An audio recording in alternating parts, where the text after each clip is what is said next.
Pues tal como nuestro hermano Arturo había mencionado, tenemos la intención de estudiar el atributo del amor de Dios, y el amor de Dios de manera particular mostrado en la creación. Nosotros hemos estudiado diversos atributos que tienen que ver con la esencia de Dios, o atributos esenciales, como su espiritualidad, su inmutabilidad, su eternidad. Hemos estudiado también atributos intelectuales, su omnisciencia, su sabiduría, atributos que tienen que ver con su voluntad, su soberanía. Y es con el atributo del amor de Dios y otros más que nos adentramos a otro aspecto de estos atributos, y son los atributos emotivos de Dios. Los atributos que tienen que ver con la emoción. El amor, la gracia, la misericordia, la paciencia en un sentido. También veremos después, más adelante, atributos morales como su santidad, como su justicia. Busquemos en Marcos capítulo 3 por un instante. Marcos capítulo 3, una muestra de las emociones en la vida de nuestro Señor, que nos puede servir de marco de introducción para nuestro sermón de esta tarde. Se presenta el milagro de la curación del hombre de la mano seca. Otra vez entró Jesús en la sinagoga, y había allí un hombre que tenía seca una mano, y le acechaban para ver si en el día de reposo le sanaría, a fin de poder acusarle. Entonces dijo al hombre que tenía la mano seca: levántate y ponte en medio. Y les dijo: ¿es lícito en los días de reposo hacer bien o hacer mal, salvar la vida o quitarla? Pero ellos callaban. Entonces, mirándolos alrededor con enojo, entristecido por la dureza de sus corazones, dijo al hombre: extiende tu mano. Y él la extendió, y la mano le fue restaurada. Nuestro Señor fue testigo de la dureza de los corazones de estos hombres que le acechaban continuamente para atraparle en alguna de sus palabras, en algunos de sus hechos. Y Él veía la dureza, la insensibilidad que tenían estos para con un hombre en necesidad. Y Cristo se enojó por eso, y Cristo se entristeció por eso. Hay una reacción emocional en nuestro Señor a la luz de estos eventos. Es correcto que hayan reacciones emotivas ante ciertas acciones de los hombres. Es correcto que hayan reacciones emotivas ante ciertos panoramas que nuestros ojos contemplan. Es correcto que nosotros tengamos sensaciones que responden a estas cosas porque Dios así lo hace, porque Cristo así lo hizo mientras estuvo en este mundo.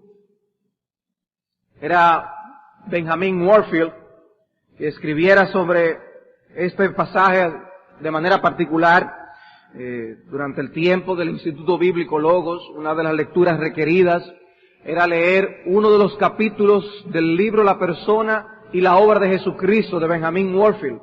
De manera específica, el capítulo que tiene que ver con la vida emocional de nuestro Señor. Es un capítulo sin igual, es un capítulo excelente, lo recomiendo altamente. No le tenga miedo a que haya referencias a una palabra griega aquí y allá. Le garantizo que aunque usted la salte, va a ser altamente edificado leyendo un artículo como este. En ese artículo, él menciona algunas cosas. Él desea, por ejemplo, sería imposible que un ser moral se quedara por completo indiferente y distanciado ante la presencia de algo malo. Dice, no, sería imposible. Un ser moral que se quede como si no fuera nada en algo malo que ocurre ante sus ojos.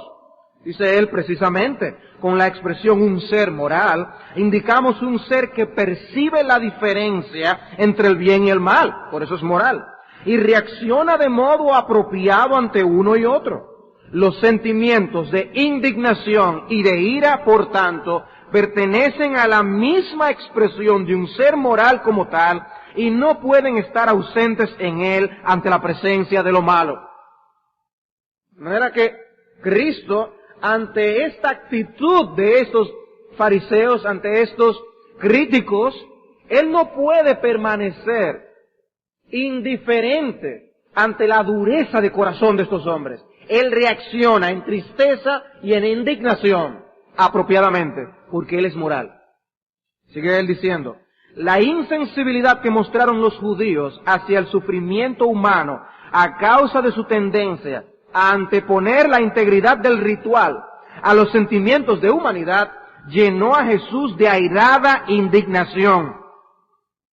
Cristo se llenó de airada indignación. El texto es fuerte en la descripción que hace. Mirándolos alrededor con enojo, entristecido por la dureza de sus corazones.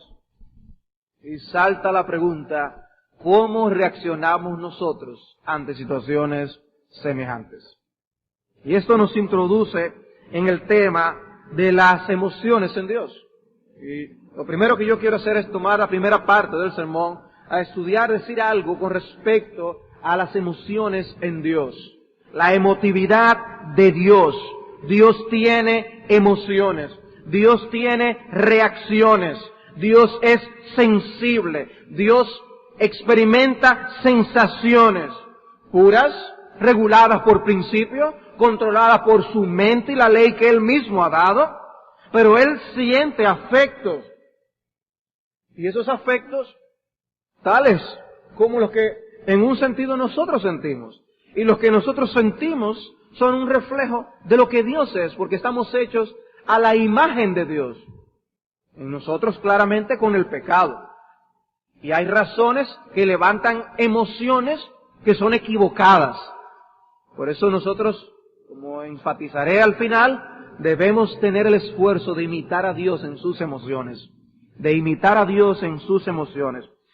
Y estas emociones las podemos mencionar por parejas, y serían más fáciles de comprender o de relacionar. Por ejemplo, Dios en las Escrituras es presentado como un Dios de amor. Es un Dios que ama. Y es un Dios que siente amor. Siente amor. Es un Dios también que aborrece. Abundan versículos hablando de cosas que Dios aborrece. También nosotros encontramos otra pareja. Así como está amor y aborrecimiento, también encontramos gozo y dolor. Expresiones de gozo, expresiones de dolor en las Escrituras para referirse a nuestro Dios. Gozo y dolor. También placer e ira. Algunas cosas que le dan placer, y por lo tanto puede deleitarse en ellas, y por otro lado cosas que Él le indignan y se enoja. Son cosas que presentan las Escrituras. Hay otro par de experiencias sensitivas en nosotros que no se aplica de la misma manera en Dios. Y es el par, la paz y el temor. La paz y el temor. Y digo no se aplican en Dios de esta manera porque nosotros encontramos textos que hablan de la paz de Dios. Completa satisfacción y tranquilidad en sí mismo. Nada que le perturbe y le inquiete. Pero no vemos nada en Dios que le cause temor. El temor es de nosotros, no de Dios. Dios no tiene ninguna razón por la cual temer. Dios no tiene miedo de nada. Eso es una emoción en el hombre. Una emoción en el hombre. De manera que Dios tiene emociones. Dios tiene afectos. Él reacciona en sensibilidad. Él es sensible. Él siente las sensaciones, valga la redundancia, de una manera pura, de una manera regulada, en base a sus mismos principios. Todas estas manifestaciones sin ningún pecado. Sin ningún pecado. Él reacciona en su interacción con la humanidad, con la creación que Él ha hecho. Él reacciona en emoción. Las personas y las cosas dejan una impresión sobre Él. Los eventos cuando ocurren le estimulan, le mueven a una acción. Dios vive no una vida de apatía, Dios tiene una vida de preocupación e interés por todo lo que ocurre a su alrededor. Dios no es indiferente. Dios se adentra en la vida de su creación. Algunas personas correctamente o incorrectamente estudian el tema de las emociones y lo relacionan únicamente al aspecto psicosomático en el hombre. Es algo que tiene que ver tanto con su alma como con su cuerpo. Y es cierto, nosotros manifestamos las emociones que sentimos con nuestras almas, se manifiestan claramente en nuestro cuerpo. Una persona con temor tiembla, y él tiembla con su cuerpo, no tiembla con su alma, y cosas semejantes. Pero en Dios no es así, porque Dios no tiene cuerpo, Dios es solamente espíritu. Y esa es una diferencia entre Dios y nosotros en el aspecto de las emociones. Entonces, estas emociones específicas que Dios manifiesta son estas que nosotros mencionamos.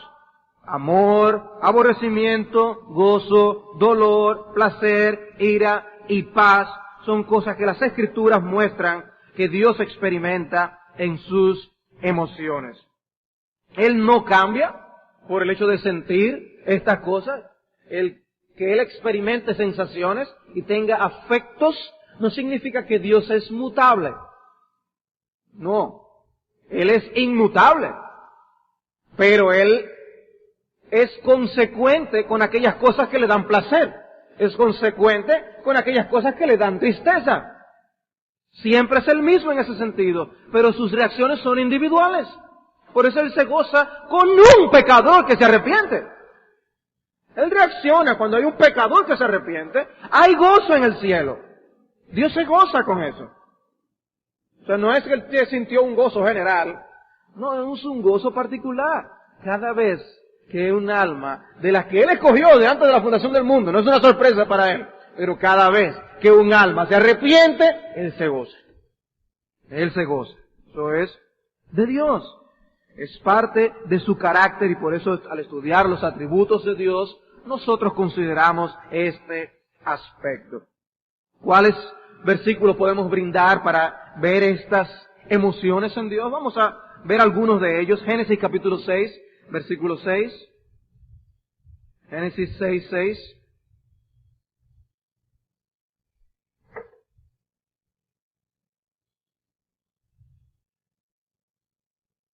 Dice el versículo 5, y vio Jehová que la maldad de los hombres era mucha en la tierra, y que todo designio de los pensamientos del corazón de ellos era de continuo solamente el mal. Dios reacciona a esto, y dice el versículo 6, y se arrepintió Jehová de haber hecho hombre en la tierra, y le dolió en su corazón. Le dolió en su corazón. Jueces capítulo 10, versículo 16.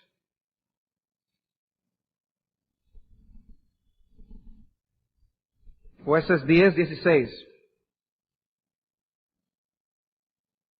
Y se quitaron de entre sí los dioses ajenos y sirvieron a Jehová, y él fue angustiado a causa de la aflicción de Israel. Dios experimentando angustia, es tristeza. Isaías 1:14.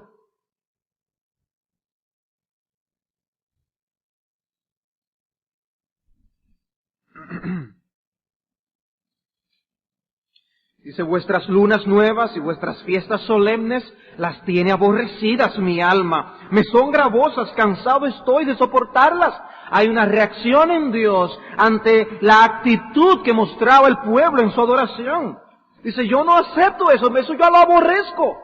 No lo quiero, no lo quiero. Dios no estaba amando esas cosas que le estaban ofreciendo. Ustedes pueden hacer todas las fiestas que ustedes quieren. Pero mi alma está hastiada de esas cosas, dice el Señor. Proverbios 11:1. Proverbios 11:1. Dice, el peso falso es abominación a Jehová, mas la pesa cabal le agrada. Sí, allí, cuando había un mercader vendiéndole a alguien que iba comprando y él falseaba el peso, por lo cual él se verificaba cuánto quería. ¿Cuánto tú quieres? 1 libra.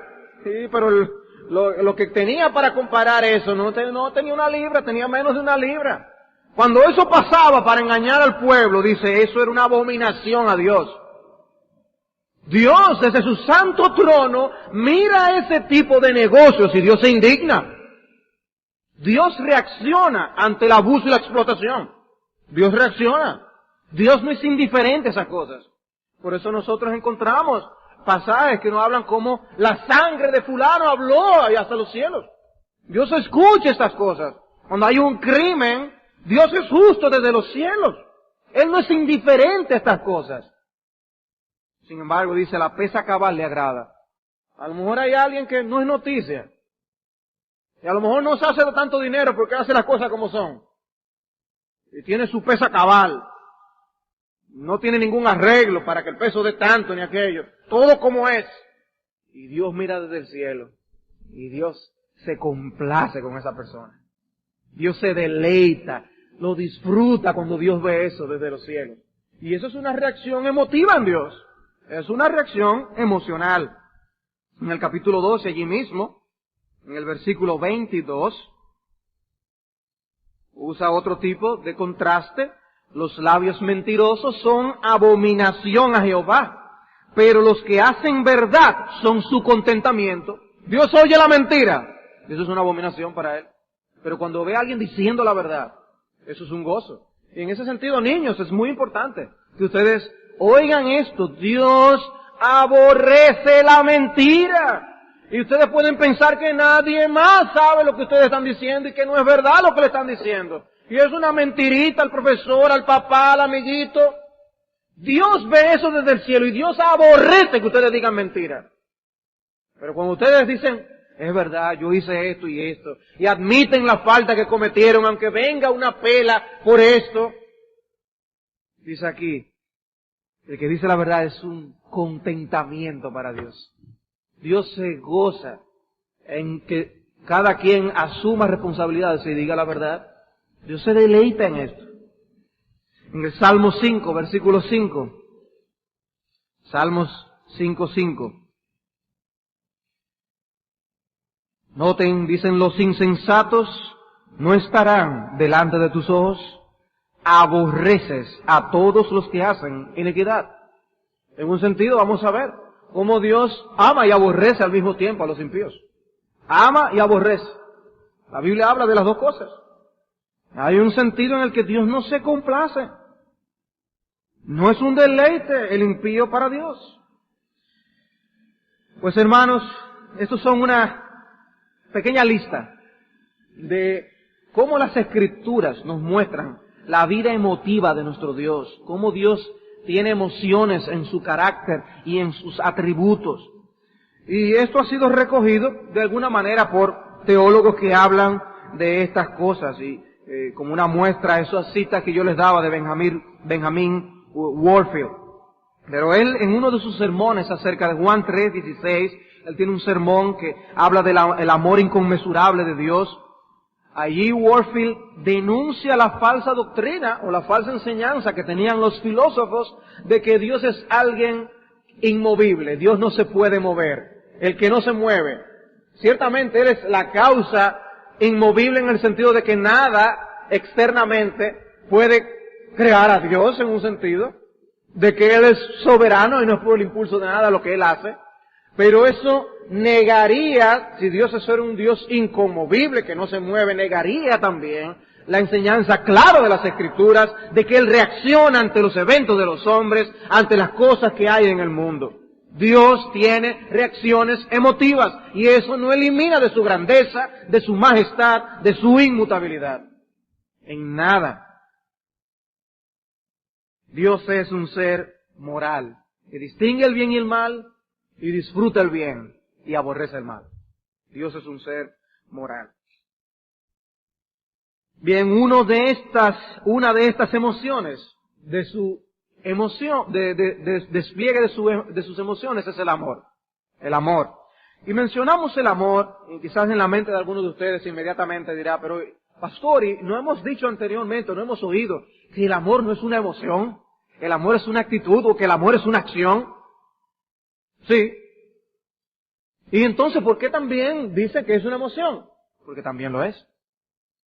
La Biblia presenta diferentes connotaciones del amor. Diferentes connotaciones del amor. Hay una sensación de deleite que también es evidencia de un amor.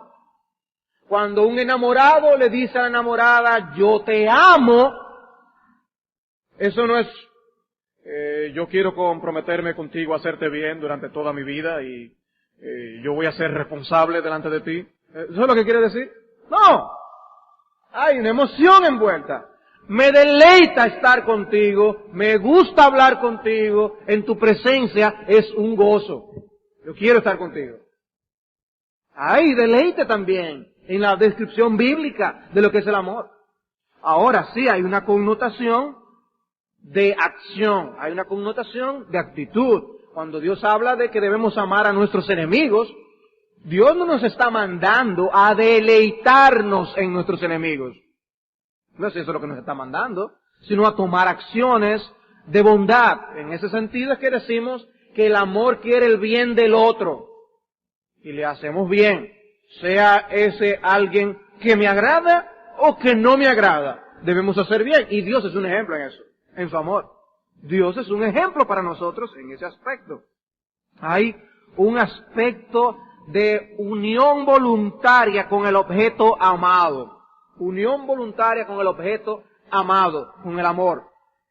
Dice la Escritura en Mateo capítulo 6 que ninguno puede amar a dos señores. O sea, el siervo de alguna manera se une a un señor y se compromete con él. Hay un compromiso voluntario. Hay una atadura voluntaria. Yo decido amar en ese sentido. No a este que yo voy a amar y no al otro. Un compromiso. Pero esa relación también puede ser de deleite, como es en el caso entonces de marido y mujer. En el caso de Amnón y Tamar, que se narra en el segundo libro de Samuel, nosotros encontramos allí a una persona que puramente se limitó al aspecto emotivo y del placer del asunto. Fue sin principios, un amor sin principios. Eso no debe ser así.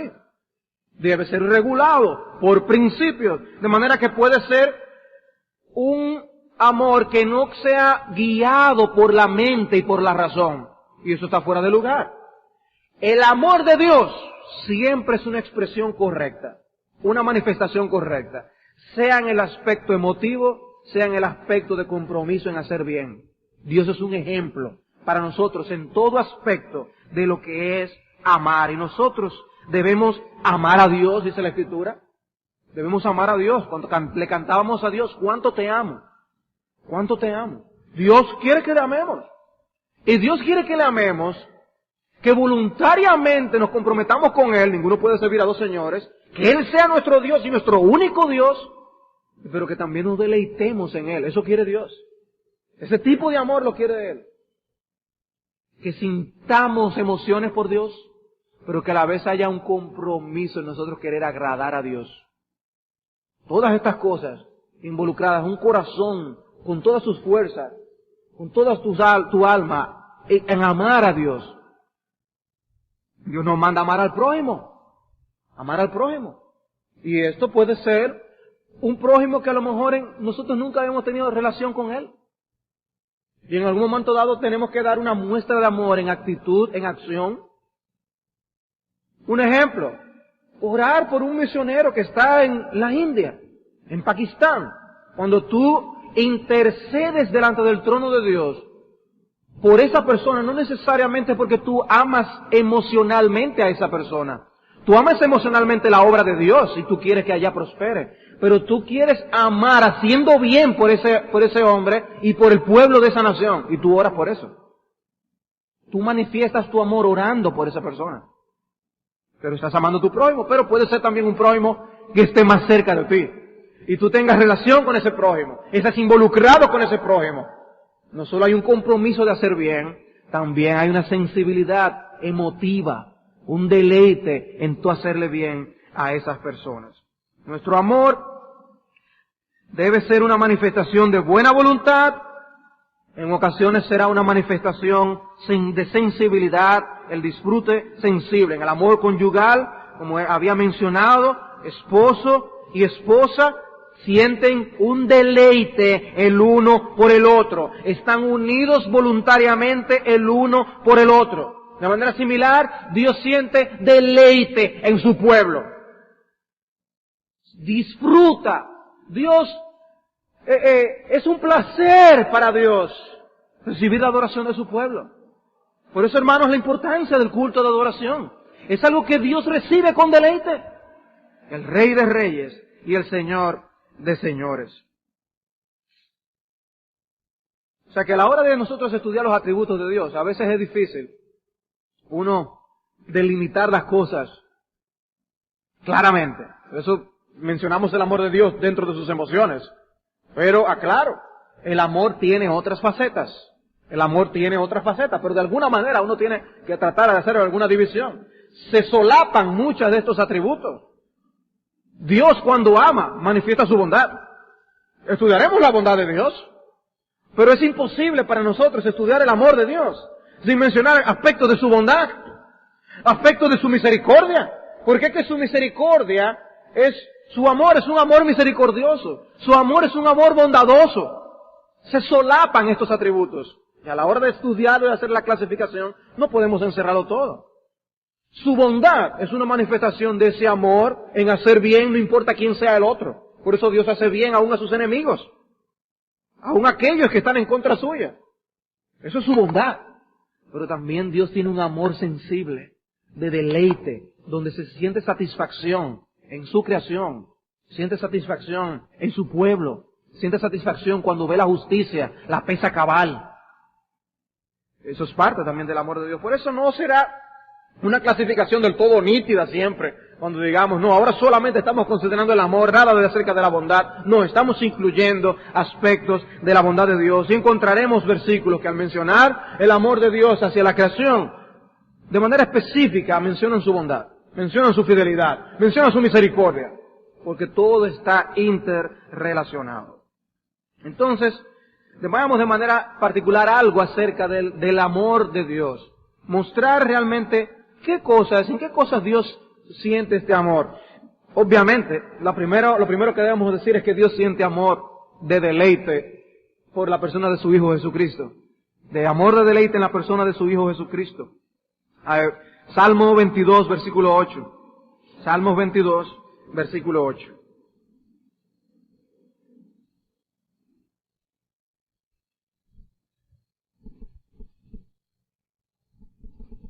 Se encomendó a Jehová, líbrele él, sálvele, puesto que en él se complacía.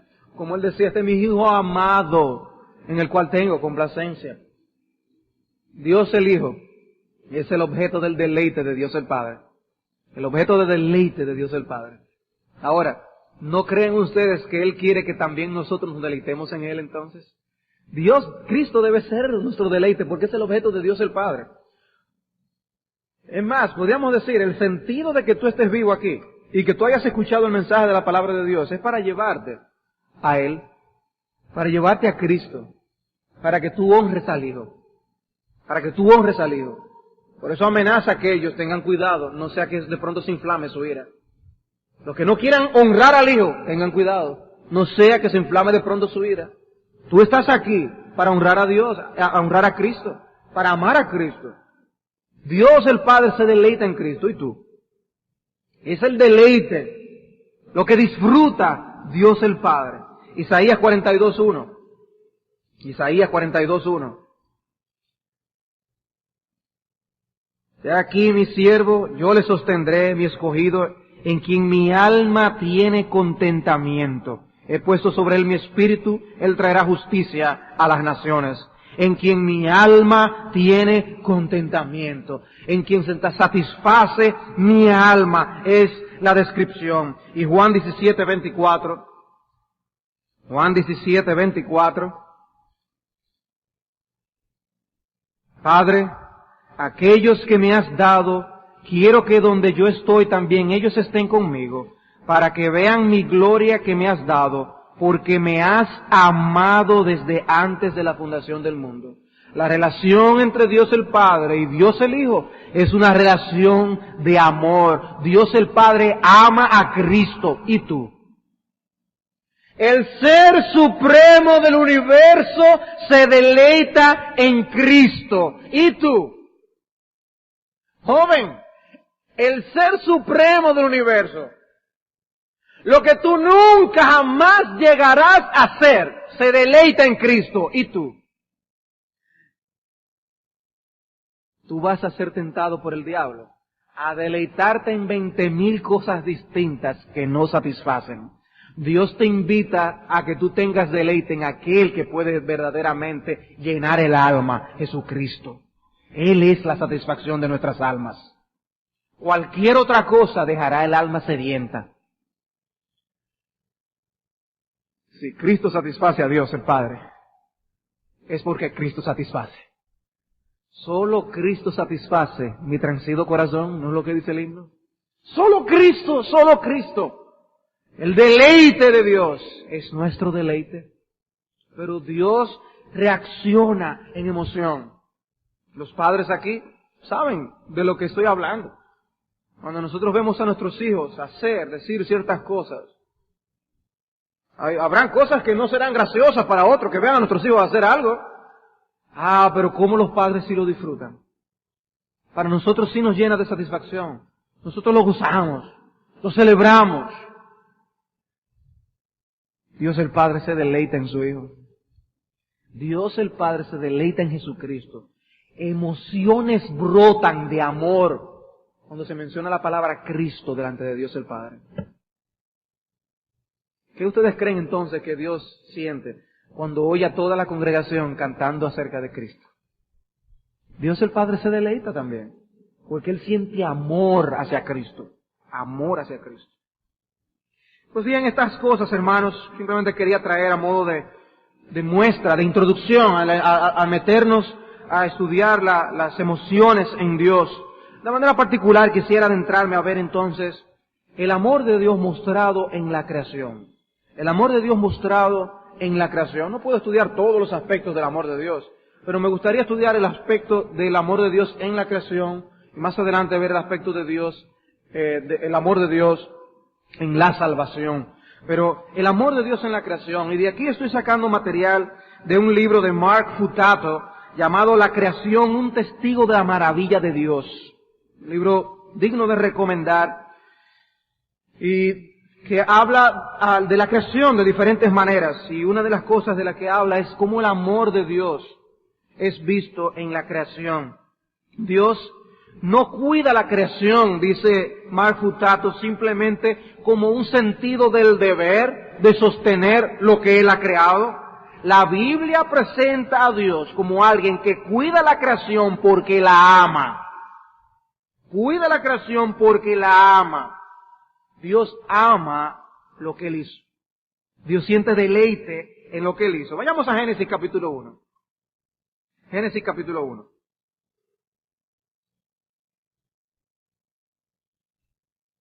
Nosotros podemos usar la palabra creación de dos maneras. El acto de creación o el resultado de ese acto. O sea, la creación, el relato de cómo Dios creó. La creación, lo que nosotros vemos, la naturaleza. Y vamos a ver el amor de Dios reflejado en ambas cosas.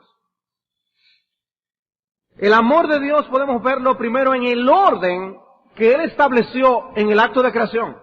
El orden en cómo ocurrieron las cosas. Génesis 1:1 dice, en el principio creó Dios los cielos y la tierra. Habla de la creación del universo, cielos y tierra.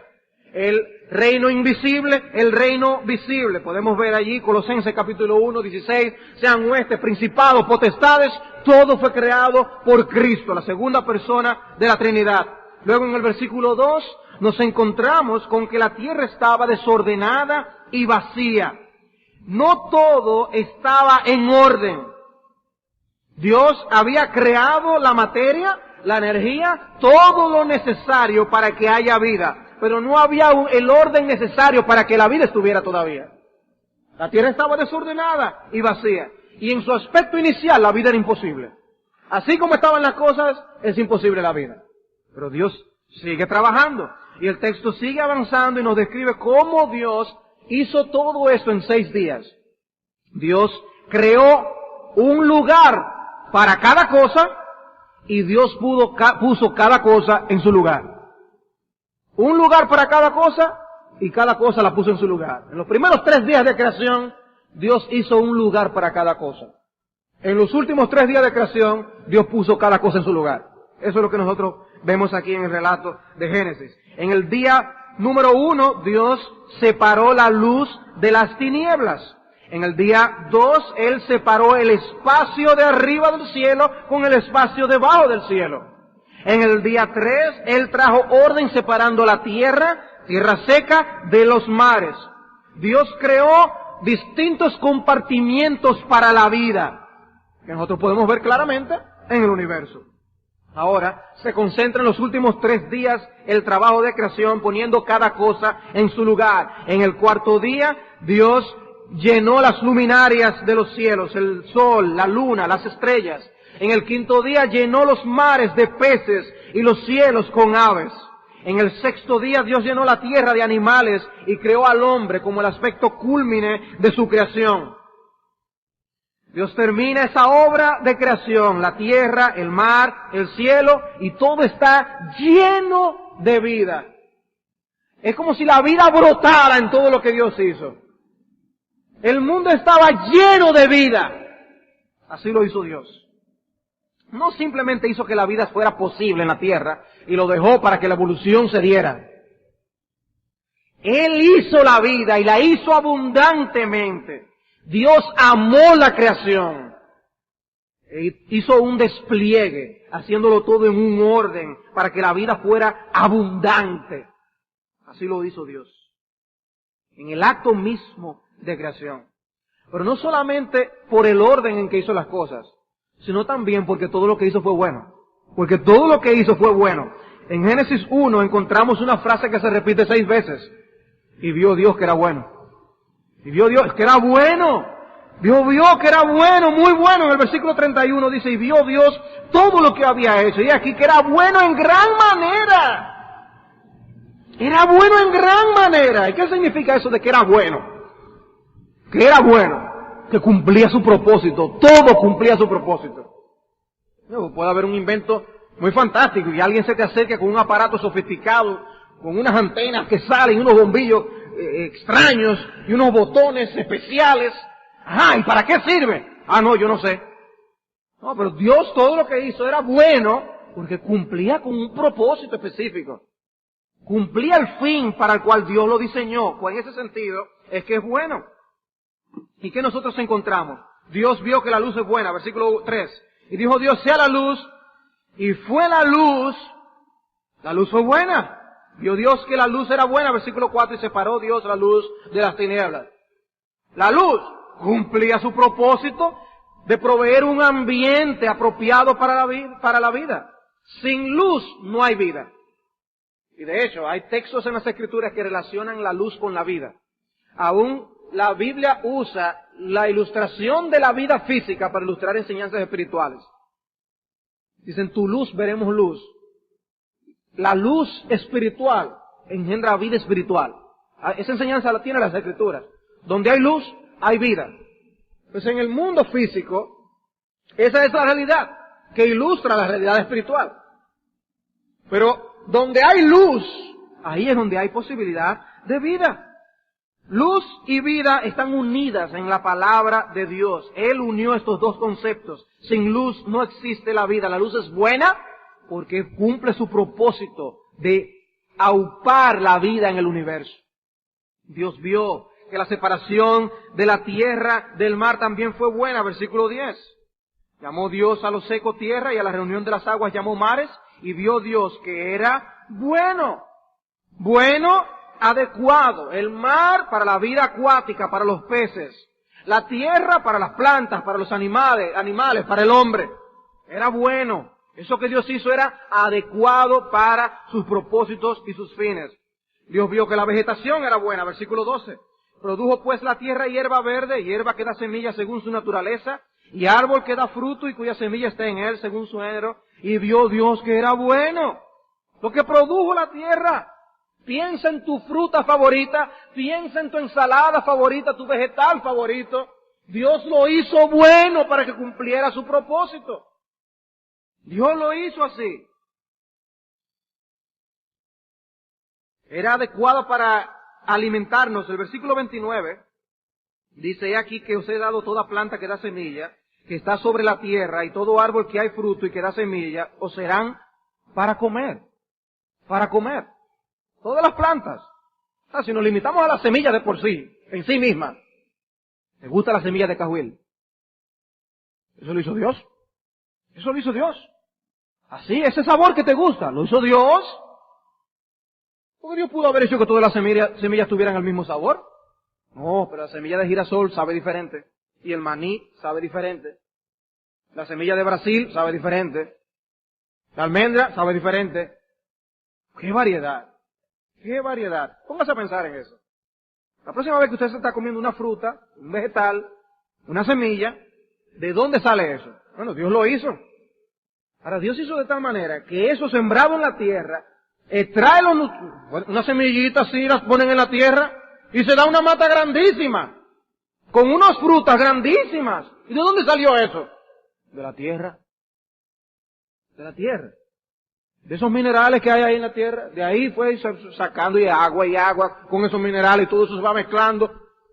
Eso sí, en las medidas exactas, en las concentraciones adecuadas para que se den esas frutas y esos vegetales y esas semillas. ¿Por qué? Por el amor de Dios. Por el amor de Dios. Porque Dios es bueno. Dios lo hizo, dice ahí, para que coman. Coman. Disfrútenlo. Bueno, esa semilla no me gusta tanto la nuez, ¿no? No, pues si no te gusta la nuez, puedes comer almendra, puedes comer maní, puedes comer semilla de cajuil, puedes comer girasol. ¿Qué es lo que tú quieres? Una variedad enorme. Nadie se puede quedar sin comer. Que no me gusta nada. ¡Nadie! ¿Qué gama hizo Dios? Por amor, con sabor, con amor, con color agradable. Por amor, Dios lo hizo así. Y no solamente para nosotros, dice que para los animales también. Aquí os he dado toda planta que da semilla, dice, será para comer, y dice el versículo 30, y a toda bestia de la tierra, y todas aves de los cielos, y todo lo que se arrastra sobre la tierra en que hay vida, toda planta verde le será para comer, y fue así. No solo para nosotros, Dios muestra su amor. Para la creación, Dios muestra su amor a los animales, dándole el alimento. Dios provee para los animales. Dios vio que el sol, la luna y las estrellas eran buenas, versículo 18. Y para señorear en el día y en la noche y para separar la luz de las tinieblas. Y vio Dios que era bueno para dividir el tiempo, para marcar las estaciones, los días, los meses, los años, para proveer la luz en el día y luz en la noche. Dios lo hace bueno. Versículo 21, Dios hizo los peces y las aves que eran buenas, y creó Dios los grandes monstruos marinos y todo ser viviente que se mueve, que las aguas produjeron según su género, y toda ave alada según su especie, y vio Dios que era bueno, justo, adecuado para que los peces estuvieran en el agua nadando y las aves estuvieran volando en el cielo. Todo adecuado. Dios vio que los animales en la tierra eran buenos, versículo 25. Y hizo Dios los animales de la tierra según su género, y ganado según su género, y todo animal que se arrastra sobre la tierra según su especie, y vio Dios que era bueno. Y uno queda sobrecogido viendo estos documentales de estos animales, y la interacción que existen entre ellos.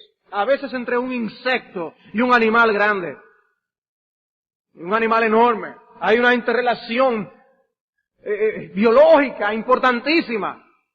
Y nos deleitamos en lo que ocurre en esa relación, o en los colores de una mariposa. Eso lo hizo Dios. ¿Por qué Dios nos hizo todas las mariposas iguales? No, hay toda una gama, y los colores que tienen los coleccionistas los evidencian. ¿Por qué? ¿Por qué? Aparte de que hay razones en las mismas interrelaciones animales para que nosotros nos deleitemos en la creación que Dios ha hecho. Dios se deleita en su creación y nosotros debemos deleitarnos en la creación. Entonces, al final en el versículo 31, Dios hace al hombre y dice, y vio Dios que todo lo que había hecho era bueno en gran manera. En gran manera. 7 veces es bueno. Porque Dios lo hizo bien, adecuado. ¿Por qué así? Por su amor. Por su amor. Y su amor entonces se manifiesta todavía una vez más, a un otro nivel, uniendo a alguien que cuide esa creación, al hombre. Dios pone entonces, vemos en el capítulo 1, crea al hombre, en el capítulo 2 vemos que Dios lo puso para que lo labrara y cuidara el huerto. En 2:15 tomó pues Jehová Dios al hombre y lo puso en el huerto de Edén para que lo labrara y lo guardase. Algunas veces Dios manifiesta su amor directamente en la creación, algunas veces indirectamente a través de nosotros, a través del hombre que cuida de la creación. Y Dios manifiesta su atributo de amor a través de hombres y mujeres. Pero ¿qué vemos? Que el acto de creación manifiesta, da testimonio del amor de Dios. Da testimonio del amor de Dios. Dios ama su creación. Dios ama su creación. Dios hizo todo esto. Y cuando dice que fue bueno en gran manera, es que Dios reaccionó a su creación emocionalmente. Y Dios disfrutó eso que él hizo. Dios vio, un artista está pintando su cuadro, un compositor escribiendo su pieza, el fotógrafo viendo el ambiente adecuado para tirar su fotografía. Cuando ve el resultado, ¡qué bueno! Pues Dios hizo la creación. Y Dios dice, ¡qué bueno! ¡Qué bueno! ¡Qué bien lo que hice! Y Dios reacciona. Ahora, satisface a Dios. ¿Te satisface a ti? Una pregunta. ¿Cuándo fue la última vez que tú le diste gracias a Dios por el sol?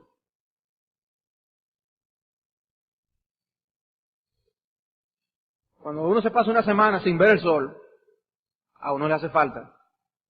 Recientemente cuando estuve de viaje, no hubo sol en ningún momento, excepto un par de días antes de regresar. Todo era nublado y lluvia. Ese ambiente así me pone medio melancólico. Me gusta ver el sol. ¿Cuándo fue la última vez que le diste gracias a Dios por el sol? Por el agua. Por un bello atardecer. Qué bueno es cuando amanece, que uno oye los pajarillos cantando. ¡Qué sonido! ¡Qué sonido! Hay algunos que suenan como chicharras, algunos insectos, que perturban nuestro sueño a medianoche. Pero qué bueno es cuando es un pajarillo con ese trinar. ¡Qué hermoso!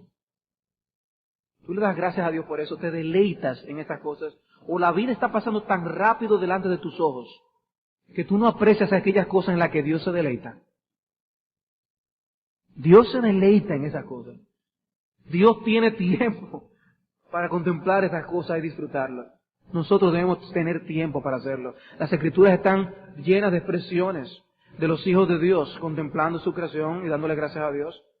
O esas descripciones que nosotros vemos en el libro de Job, en los Salmos, están allí simplemente porque había 2 o 3 que eran miembros de alguna asociación o sociedad de National Geographic en aquellos días.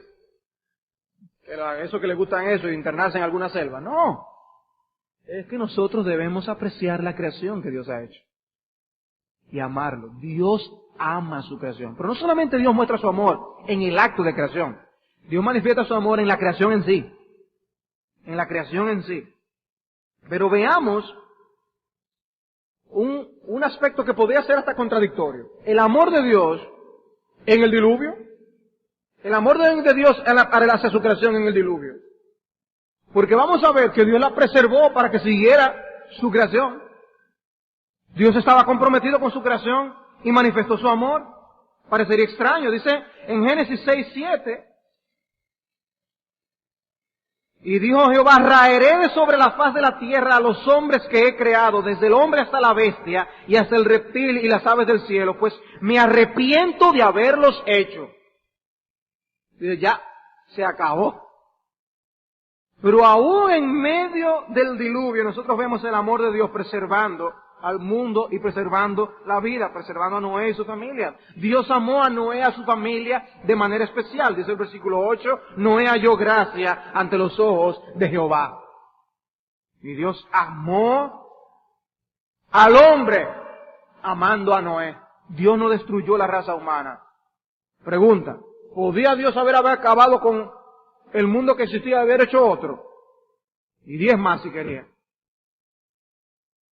Sí, pero Dios no hizo eso. Dios preservó su creación. Dios preservó su creación. Dios cuidó no solamente al hombre, Dios cuidó hasta los animales a través de Noé. Dios amó hasta los animales a través de Noé. Indirectamente a través de Noé. En el versículo 19 del capítulo 6, dice, y de todo lo que vive, de toda carne, 2 de cada especie meterás en el arca, para que tengan vida contigo. Macho y hembra serán.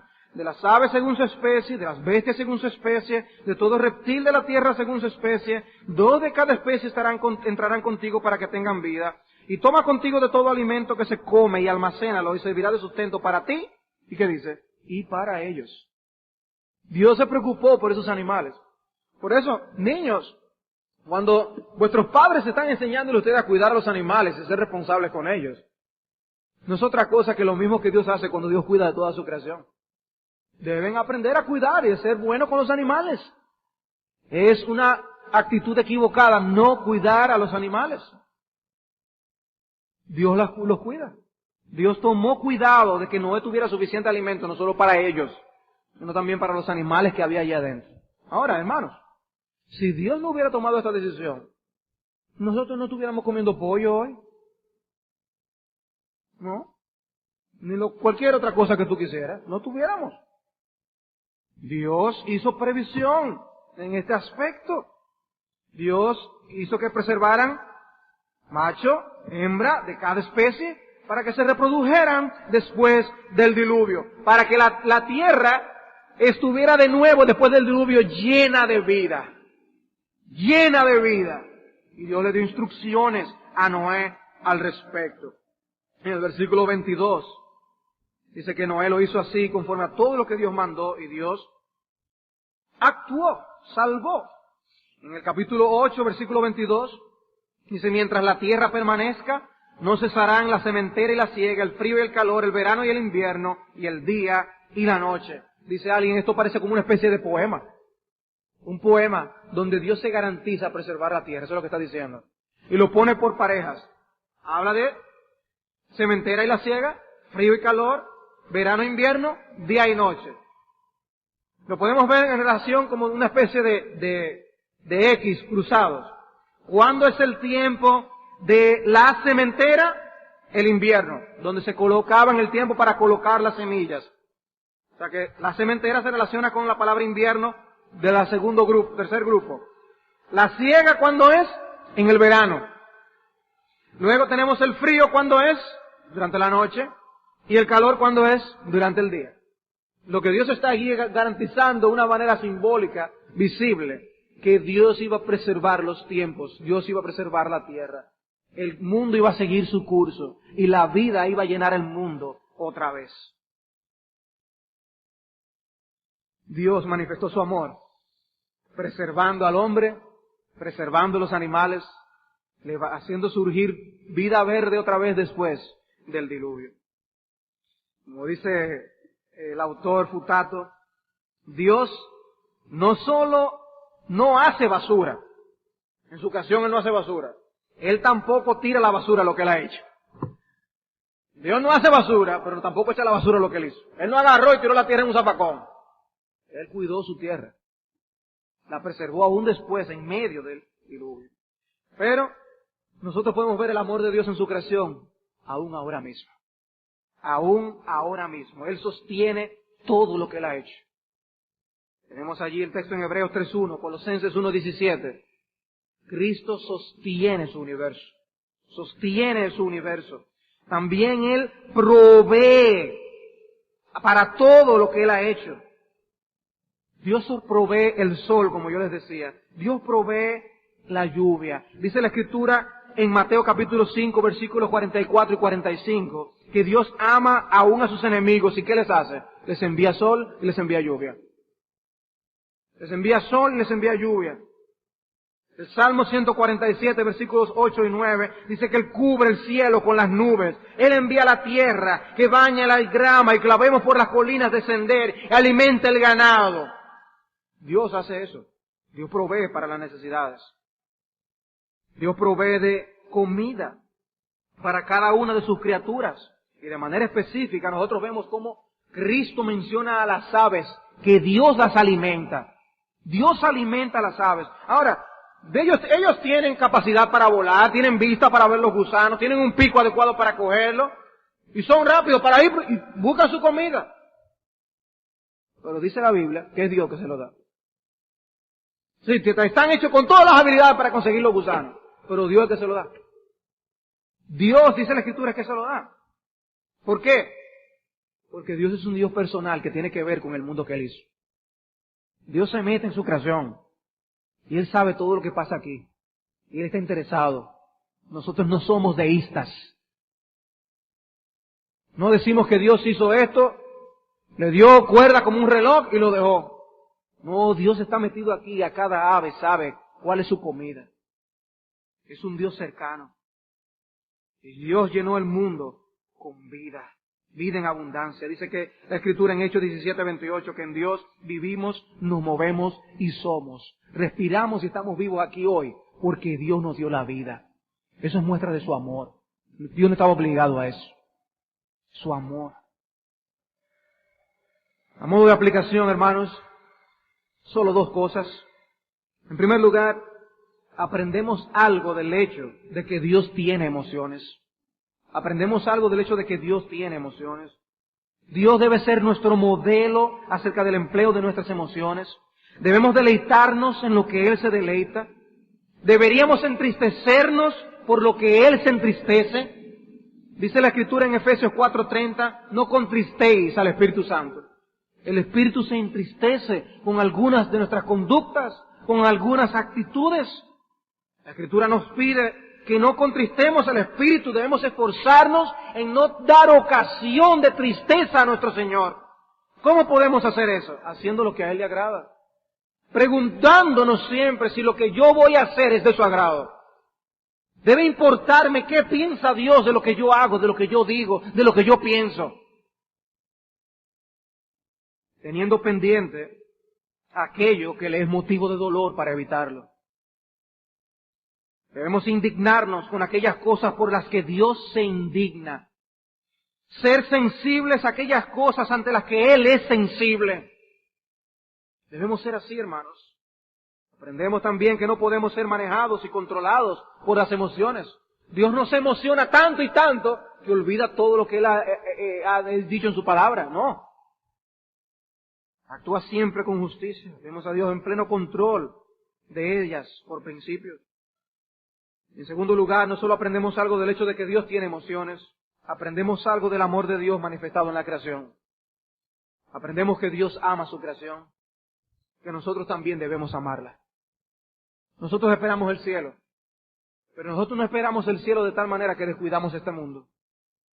Y nosotros debemos estar interesados en proteger el mundo, en proteger la creación que Dios ha hecho. Dios nos va a pedir cuenta. Nosotros quizás no podamos tomar todas las decisiones para proteger cada animal en el planeta, ni debemos convertirnos en miembros de la Sociedad Protectora de Animales, pero nosotros debemos, basado en los principios de la palabra de Dios, amar este mundo como Dios lo ama, identificarnos con su creación, y debemos darle las gracias a Dios por su creación. Dios es detallista en su amor, eso es algo que también vemos en su creación, que Dios es detallista, Dios llenó el mundo de detalles. Dios llenó el mundo de detalles. ¿Cómo es tu amor? ¿Cómo es tu amor? Dios es detallista en su amor. ¿Cómo es tu amor? Hermanos, yo creo que es una enseñanza, un ejemplo de cómo nosotros debemos tratar de ser también detallistas. Dios fue detallista en su creación. Y nosotros debemos tener un ejemplo, un esfuerzo en serlo también. Le das las gracias a Dios por todo lo que Él te ha dado, la comida, la salud, la vida. Dios ama y ama con esplendidez. Ama con esplendidez. Él no hizo un chorrito de esto y un chorrito de aquello.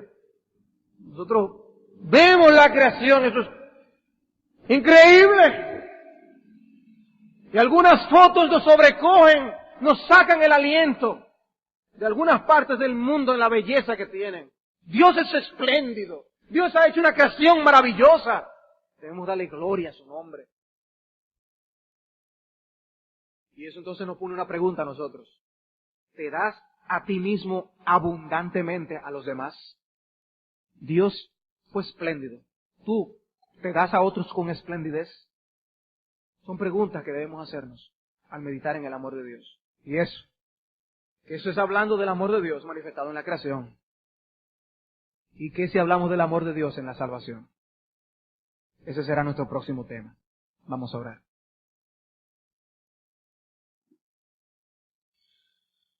Señor y Padre nuestro, ciertamente tú eres un Dios de amor. Y nosotros te alabamos, te bendecimos. Cuántas cosas nos has dado. He aquí que cuando nos vemos en miseria, como si nosotros careciéramos de algo, solo tenemos que pensar en la majestuosidad de este mundo que tú nos has dado. Cada una de las bendiciones que disfrutamos, cómo pecamos nosotros en pasar por alto toda esa lluvia de bendiciones que tú nos das. Te alabamos, te glorificamos y vemos en ti un ejemplo de amor, que te pedimos que envíes de tu Espíritu Santo porciones de gracia que nos ayuden a imitarte en tu amor. Danos amor, aumenta nuestro amor, para que podamos amar al mundo, podamos amar al hombre, al prójimo, podamos amar aún a nuestros enemigos, podamos amar a nuestros hermanos, podamos experimentar algo del amor que tú tienes para con nosotros. Gracias, Señor, por tu amor. En Cristo Jesús. Amén.